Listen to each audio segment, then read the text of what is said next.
Bienvenue. Aujourd'hui, on s'attaque à un sujet assez particulier, fascinant, et qui traverse les âges. L'envoûtement. Bonjour. Oui, un sujet qui fait frissonner un peu. On va s'appuyer notamment sur un ouvrage de Serge Hutin, Technique de l'envoûtement, pour explorer cette idée d'emprise à distance. Alors, pour commencer simple, l'envoûtement, c'est quoi exactement si on reprend Hutin?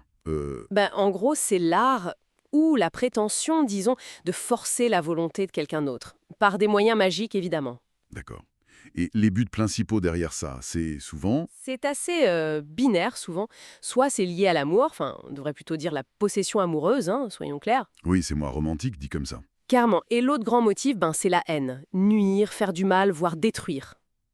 Et la technique la plus connue, la plus classique pour ça, c'est quoi? Ah, la plus emblématique, c'est sans doute l'utilisation des figurines, les fameux voultes. Ou d'agids, on dit aussi. Ces petites poupées, quoi. C'est ça. Souvent en cire d'abeille, mais ça peut être en bois, en terre, en plomb même. L'important, le truc crucial, c'est d'y mettre quelque chose de la victime. Ah oui, le fameux lien. Exactement.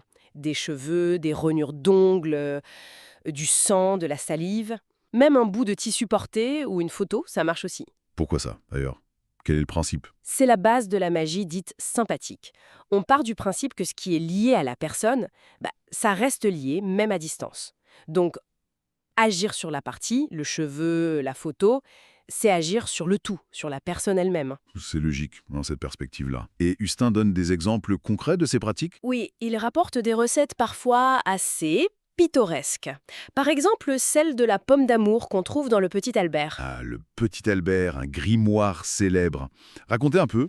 Alors l'idée, c'était de prendre une belle pomme, de graver des noms sur un petit parchemin, souvent avec son propre sang, de lier ça avec des cheveux, un de soi, un de la personne visée. Carrément. Oui. Ensuite, on mettait le tout dans la pomme qu'on avait évidée, on la faisait sécher, à la cheminée par exemple, et hop, on la cachait sous le lit de la personne convoitée. Simple comme bonjour, ou plus que. Ça illustre bien cette idée d'action matérielle pour un effet, disons, immatériel. Tout à fait. Et cette idée d'influence à distance, elle ne date pas d'hier, hein, c'est pas une invention du Moyen Âge. Non, Hutin insiste là-dessus, ça remonte à très très loin. Ah oui, on trouve des traces dès la préhistoire.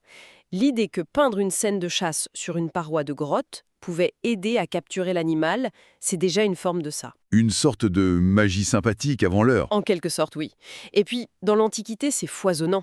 En Égypte, en Mésopotamie, à Rome, on avait les Defictionum tabellae. Les tablettes de défiction, c'est quoi ça? C'était des petites plaquettes, souvent en plomb, sur lesquelles on gravait des malédictions. Des sorts contre un ennemi, un rival amoureux ou même un concurrent aux courses de chars. Ah oui, Et on les enterrait souvent près des cimetières ou des lieux jugés passage vers l'inframonde pour que les divinités chtoniennes, les forces souterraines, se chargent de réaliser la malédiction. fascinant. Et ça continue après, j'imagine? Bien sûr, au Moyen Âge, à la Renaissance, ça se mêle aux intrigues de cour, aux procès en sorcellerie. On a l'affaire d'Enguerrand de Marigny, par exemple, accusé d'avoir voulu envoûter le roi Philippe le Bel. Des enjeux politiques, carrément. Oui, et même des penseurs comme Paracels, une figure majeure de la Renaissance, croyaient à la possibilité d'agir sur autrui par la force de la volonté et de l'imagination, avec ou sans support matériel d'ailleurs. Et on arrive jusqu'à des affaires plus connues du grand public. Oui, comme la fameuse affaire des poisons sous Louis XIV avec la voisin. Là, c'était un mélange complexe de messes noires, de rituels d'envoûtement et d'empoisonnement bien réel aussi, il faut pas l'oublier. Un mélange assez sordide. Ce qui est frappant, c'est cette persistance à travers le temps et les cultures. Mais la grande question, évidemment, Est-ce que ça marche? voilà. Est-ce qu'il y a une efficacité réelle? Qu'est-ce qu'on dit, Hurtin? C'est là que ça devient complexe. Hurtin, il insiste beaucoup sur un facteur vital, la puissance de la volonté de l'opérateur. Sa capacité à se concentrer, à visualiser, à intentionner. Pour lui, c'est essentiel.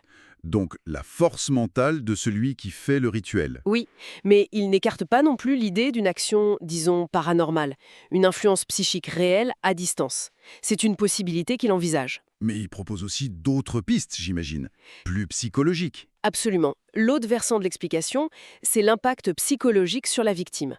Si une personne apprend ou même croit seulement qu'elle est la cible d'un envoûtement, La peur s'installe. exactement. L'angoisse, le stress, ça peut suffire à la rendre malade. C'est l'autosuggestion en fait. Une sorte d'empoisonnement mental auto-infligé, si on veut. L'effet nocebo, en quelque sorte. C'est une très bonne analogie, oui. Et il y a aussi un autre aspect important que Routin mentionne. Le choc en retour. C'est-à-dire... L'idée que l'énergie négative, la volonté de nuire projetée, peut revenir frapper l'envoyeur. Surtout si l'opération échoue ou si la cible est protégée d'une manière ou d'une autre, spirituellement ou psychologiquement. Donc ce n'est pas sans risque pour celui qui pratique non plus. Non, selon cette tradition, absolument pas. C'est une arme à double tranchant. C'est passionnant cette tension entre l'occulte et le psychologique. Mais Routin, il ne s'arrête pas seulement à ces formes anciennes, traditionnelles. Non. Et c'est là que ça devient peut-être encore plus pertinent pour notre époque. Il explore aussi ce qu'il appelle des formes modernes d'envoûtement. Ah oui, qu'est-ce qu'il entend par là? Et il suggère que même si on n'utilise plus forcément les poupées de cire ou les pommes séchées, On l'espère, hein. oui, l'idée d'influencer, de manipuler la volonté d'autrui à distance, elle existe toujours, mais sous d'autres formes. C'est vrai que cette idée d'emprise mentale, elle reste très présente. Exactement. Et Hutin fait le parallèle avec des techniques comme le lavage de cerveau, certaines formes de propagande politique ou idéologique très intenses. Voir la publicité, hein. Oui, même certaines techniques publicitaires très poussées qui visent à créer des désirs, à modeler nos comportements d'achat. Il suggère que tout ça, ce sont peut-être des formes contemporaines d'emprise sur la volonté, sans magie apparente, mais avec des outils psychologiques et médiatiques puissants. C'est une perspective intéressante.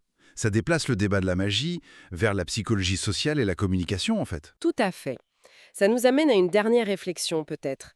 Si on enlève tout le folklore, les rituels, la cire, etc., et qu'on garde juste le noyau dur de l'envoûtement, une volonté qui cherche à en dominer une autre, Oui. sous quelle forme est-ce que ce principe fondamental pourrait s'exercer aujourd'hui? Des formes peut-être beaucoup plus subtiles, technologiques, sociales, qu'on n'appelle plus magie, mais qui visent au fond la même chose, l'influence, voire le contrôle. Une question qui laisse songeur et qui ouvre pas mal de portes sur notre monde actuel. Voilà. Ça dépasse largement les grimoires finalement.